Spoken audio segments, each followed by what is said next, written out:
This time on the Families Matter Most podcast. It's a long haul.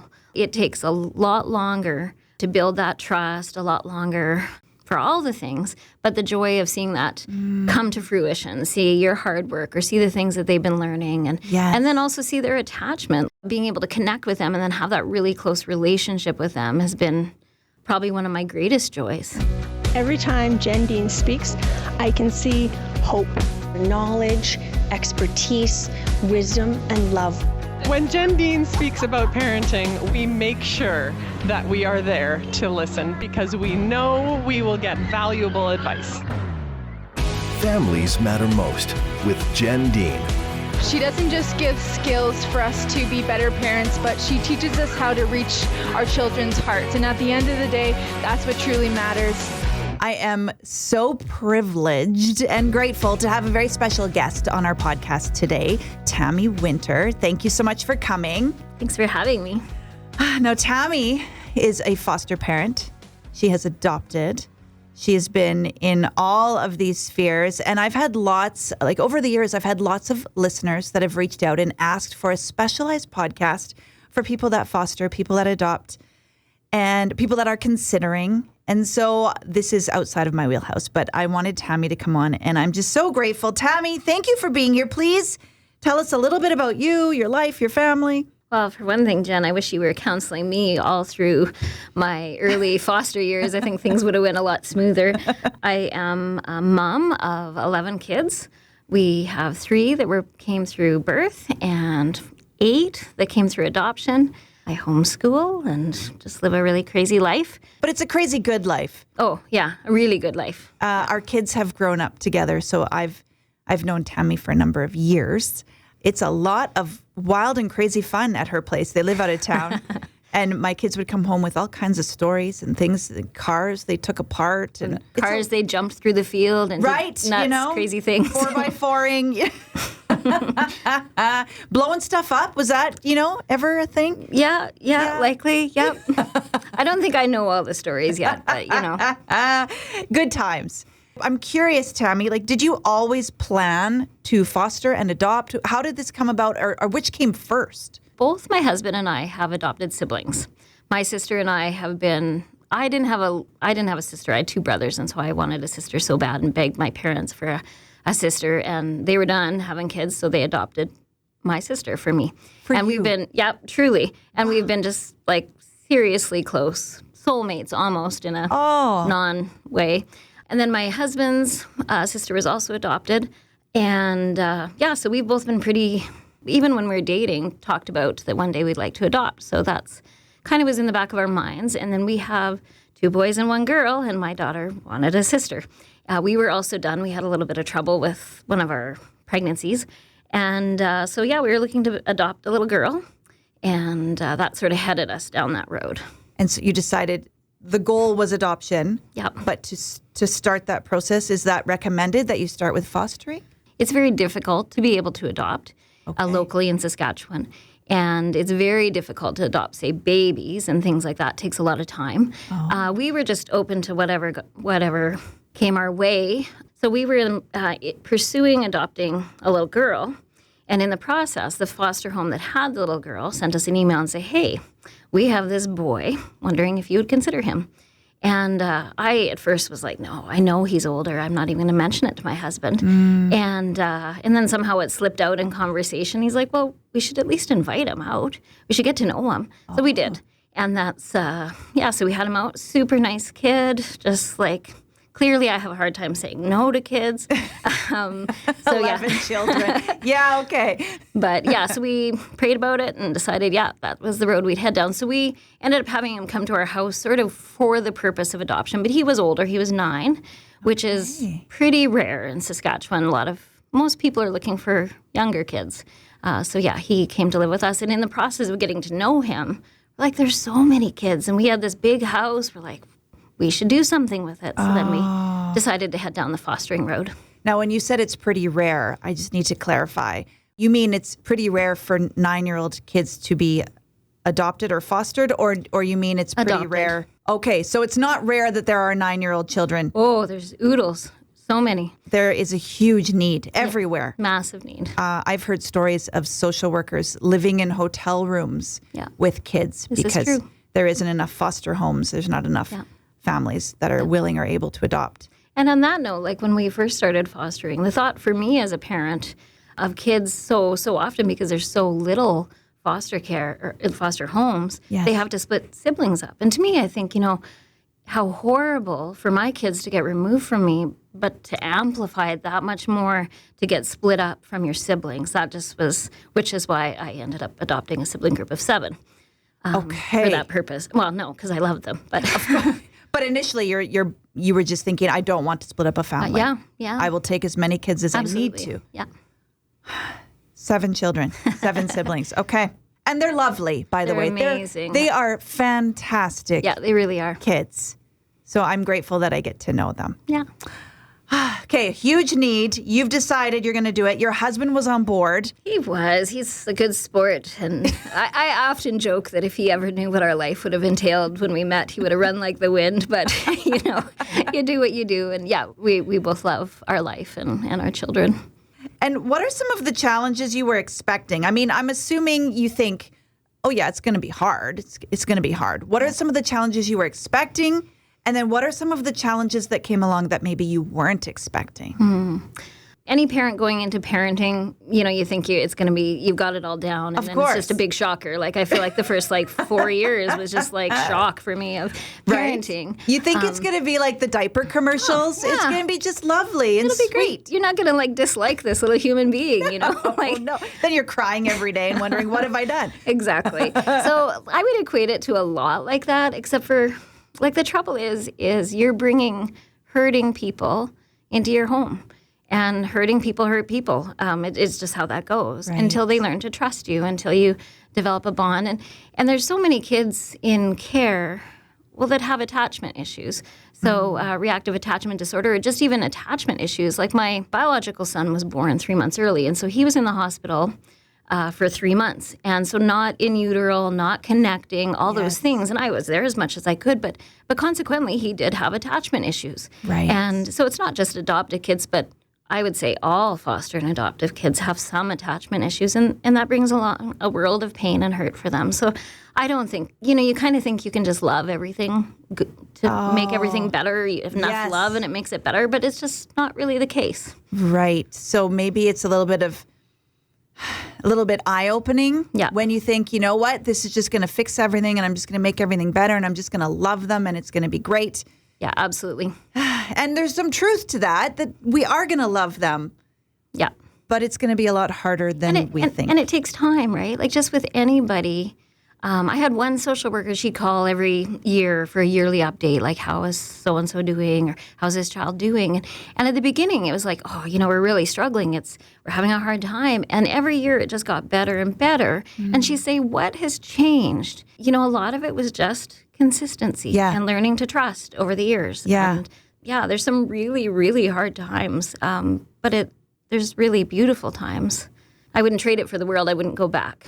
Right. But it is hard. We're bringing hurting people in. I mean, parenting is hard no matter what. Yeah. I think every parent here can relate to some of that, no matter how their children came to them. Yeah. They would say, it's a whole lot harder than I thought. And we live in such a great world where there's so many resources that you can educate yourself. I feel like that's been a huge thing for me, educating myself on different disabilities or things my kids are struggling with, connections. And I was on your site and it looks like there's so many great things to help build connections. And that's a massive thing instead of banging your head with frustration. Right. I look back, so Families Matter Most came about because I wanted to give parents what I wish I had. Yeah. When I was younger, when I say I was in the trenches, when I was crying every day. There was a time that I would pack my kids into the minivan and then I would sit in the step and cry.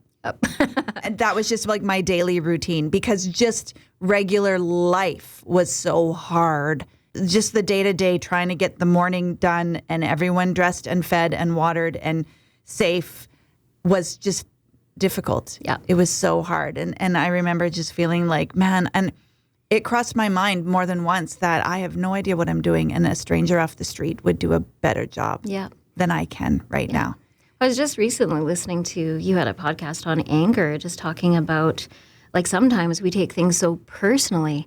And I think I went around so many years taking everything they did that I felt was against me so personally. It would make me just rage. And really, it just was them struggling, right? So I think good resources is a huge thing.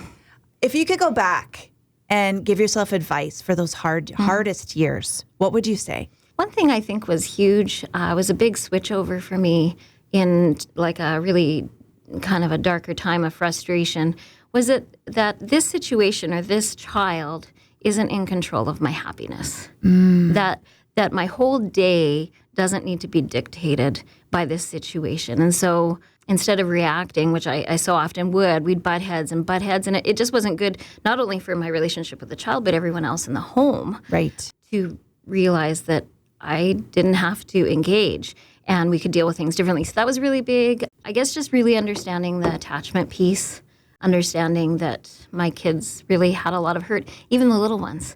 And I think when I first started fostering, you think of the parents as these horrible humans. They just must be monsters. And you read the file, and like I've had many children, not just the ones I have in my home now that I've adopted, but I've had many children come and go. And you'll read some of the files, and you're just like, whoa, those are horrible humans. And then you meet them, and they're humans that have had a hard time. They're struggling. I have yet to meet a birth family, a birth parent that doesn't actually love their kid. You know, like they've made really bad choices, some of them. They've had addictions and they've had hard things, but they're still just humans that deserve respect and kindness. And so being able to get to know them, and not every situation is possible that way. I have a beautiful situation where I have a wonderful relationship with the birth family. Couldn't ask for better, really. And when you can just see how hard it's been for them. You're part of their puzzle, and I don't have to take it personally. Like, they can call birth mom, and they can call me mom, and that's cool. Like, that's just part of their story, and that's okay. It can get a little messy, I bet. It can get a bit messy. I am grateful. I mean, I have had some birth families that weren't as amazing, but I'd be the same. Like, when my kids came to live with me, my bio kids said, "Why are they so angry?" And I remember saying, I would expect you to be angry for the rest of your life if you got taken away from me. Like, it just, and that helped them to see, okay, like, they're hurting. And thankfully, my kids aren't angry for the rest of their life. They're wonderful, amazing human beings. But sometimes we forget that little people have feelings. And they're acting out of those things. And they don't know how to process them, and they don't know how to verbalize them. They don't know. It's they still have them, though. Yeah. They're there.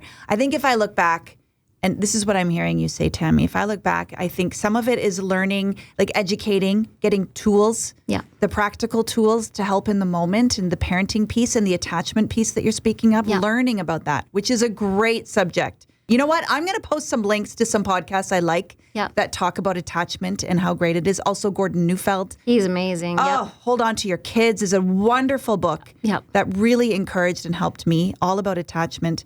So a part of it is education.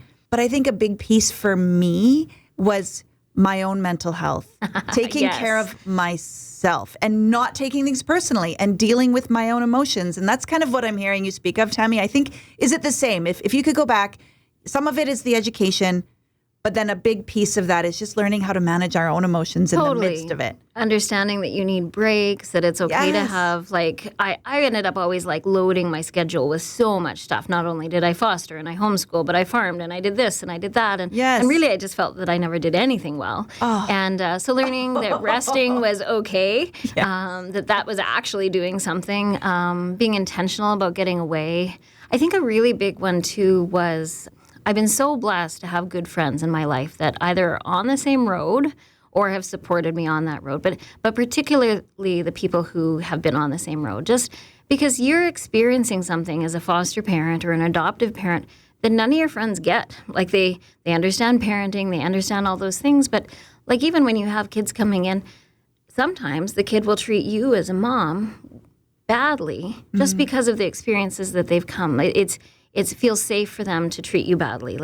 And so to be able to have a friend that totally gets it, you can say, hey, like, this was a hard day, and they totally understand. I think that's massive. One thing I've heard, and I'd love to know your insight, having walked this journey, is I've heard particularly with kids that have struggled with rejection, that even if there is, let's say, a good day, or there's a good positive interaction where you feel like, man, I reached their heart. We had this connection. It was great. You feel like, oh, we're making improvement. This is getting better. But then it's immediately followed by some really harsh negative behaviors, and how this is actually normal. Maybe that was really scary for that child. It sometimes is that they're almost self-sabotage because they cannot, that feeling of Trust, maybe? trust is scary. So they want to sabotage, or will you still love me if I Almost do a this? test. Yeah, totally. Yeah. We had this moment. This is really scary. This is terrifying. I was vulnerable. Yeah, So now I need to follow it up with protection, build that wall. absolutely. And did you know that going in, or was that something you learned the hard way? I learned the hard way. I mean, I think sometimes you can kind of know, but like I said, it's so easy to take things so personally that if you can take a step back, look at your kid and go, okay, this is just this, it doesn't make it easier to go through at all. It sometimes is a pretty hard gig.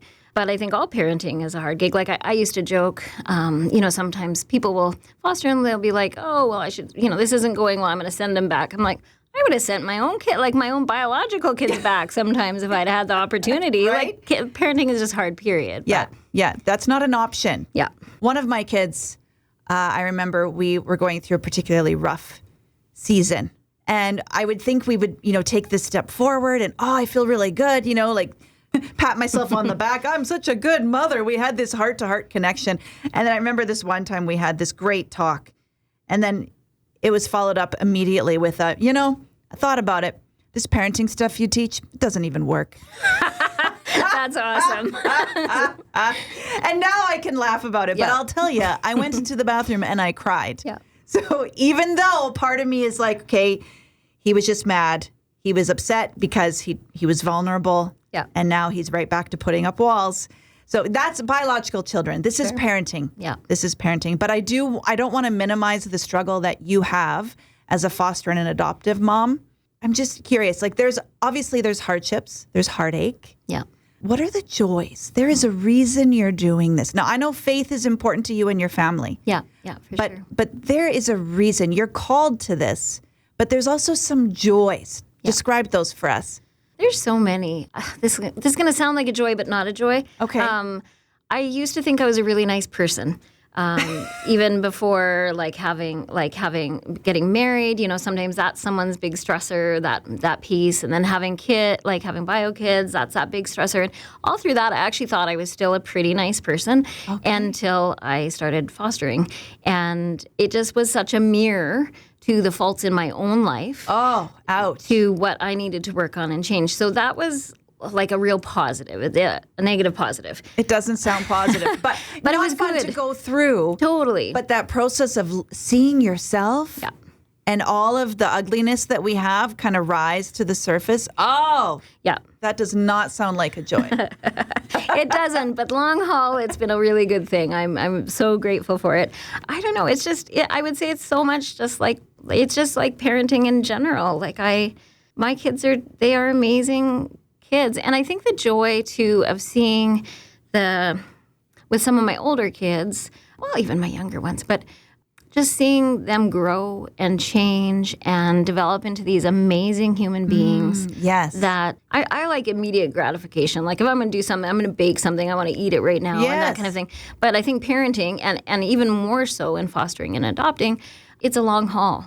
Like it takes a lot longer to build that trust, a lot longer for all the things, but the joy of seeing that come to fruition, see your hard work or see the things that they've been learning and then also see their attachment. Like just chatting with some of my girls today, like I'm just so grateful for them. They're amazing people and I'm so thankful that I have a close relationship with them. And I think all of the hard work of connecting with them, we've gone through some pretty major downs in the last few years and but being able to connect with them and then have that really close relationship with them has been probably one of my greatest joys is that. So that isn't the story for everybody. Some people do have hard stories and some people have stories better than mine for certain. But worth it. Oh, yeah, 100%. Worth it in a second. So what would you say to people like listening to this podcast that are either in fostering, in the process of adopting, maybe recently, or considering it? They know the stats. They know there is a desperate need. And they're thinking, could we do this? Yeah. I've had so many people say to me, I could never foster. I would have such a hard time saying goodbye. I could never, I would just love them too much and it would be too hard. I can't even, I've heard it hundreds of times. Oh, you're amazing at this. I could never do it because of this. But those are the people that should be fostering, because I think it's, so often you'll see these bad foster homes and they're just doing it, I don't know, for the money. I don't know if this is really lucrative. It's a lot of work for the money. Yeah. But I think you should foster if that's that shouldn't deter you. These kids, even one of the things I would say I regret is that when I brought my crew into my house that I ended up adopting, is that you kind of hold back love a little. And I hate even saying that. It's sort of shameful because you're kind of guarding your heart, right? It's a little bit of self-preservation. It is. And had I known, and so if I could go back and do it again, I'd do it totally different. Really? I was still super loving, and I hope that they felt loved and wanted and all of those things. Yes. But until the point that we adopted them, before that, it was just always that, well, maybe they're going to leave. Maybe they're going to leave. Oh, a little guarded, maybe. Totally, a little guarded. And so you're not doing as much lavishing as I kind of wish I had. So then as soon as they're adopted, then it's like, you're bringing them in. You're wanting them to feel like this is home. I'm mom. That's dad. All those things. If I could go back and do it, I'd go hard. And then with the kids that I have had leave my home, I think intrinsically, we have this thing in us that we just disconnect when we need to. I disconnected when I needed to. Do I miss some of them? Absolutely. Do I worry about some of them? For sure. Are some of them wonderful stories where they got back to their family and it's great? Absolutely. I think you automatically just detach. So if the love piece is your reason for not fostering, don't let it be your reason for not fostering. Yes. And full send. Yep. Love hard. Yep. Trust hard. And I like what you're saying. And if the time comes that they go back, then let's just trust that you will be ready and prepared as much as you can be when you need it. Yeah. I mean, there are things you are inviting social services into your house, and there's a little trepidation with that, right? Yeah.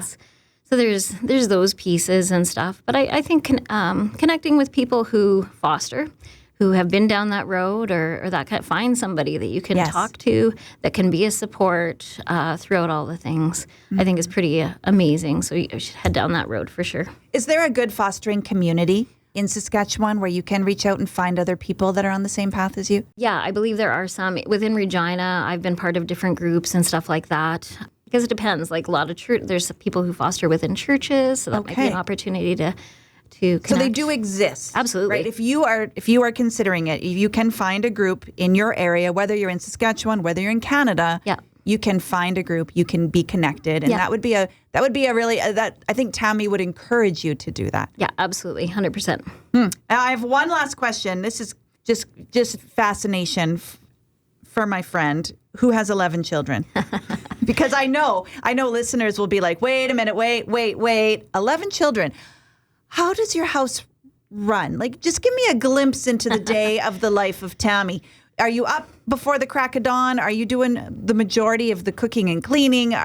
Is most of your day just on herding cats? What does it look like for you? When we first started fostering, I had it makes me cringe actually when I say it. I had 2 1-year-olds, 2 2-year-olds, a 3-year-old, 2 4-year-olds, a 7-year-old, an 8-year-old, and 2 9-year-olds. What? So my life then was definitely herding cats. It was crazy. Yes. It was. I was just talking with my girls about that this morning. I had 4 kids in diapers. It was insane. Were you on your own? Tell me you had help. Did you have a team? So the ministry does provide in-home support if you can find some. And that was always tricky. I had 4 different amazing in-home support workers. 5. That were amazing. And that was great. It is a little difficult having someone to come into your house. I did struggle a bit, but I don't know that I could have done it without them. Obviously, a great husband. I think one thing, too, though, just sort of this little aside, something that I would recommend, too, if you do foster, is really connect with your husband.